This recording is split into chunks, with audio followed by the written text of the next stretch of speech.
সাহাবীগণের মধ্যে সবচেয়ে বেশি লজ্জাশীল কে ছিলেন?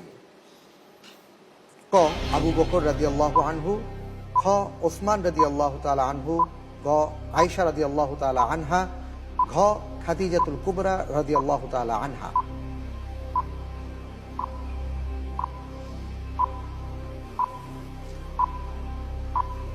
চিন্তা করার জন্য সময় পাবেন 1 মিনিট।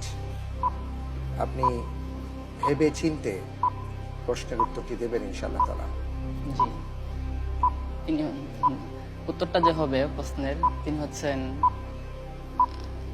ইসলাম ইতিহাসের তৃতীয় খলিফা এবং রাসূলের দুজন মেয়ের জামাতা হযরত ওসমান বিন আফফান রাদিয়াল্লাহু তাআলা আনহু।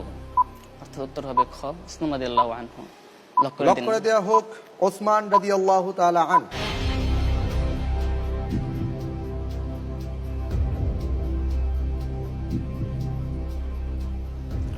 আপনি যে উত্তরটি দিয়েছেন আমি দেখতে পাচ্ছি আপনার উত্তরটি সঠিক হয়েছে।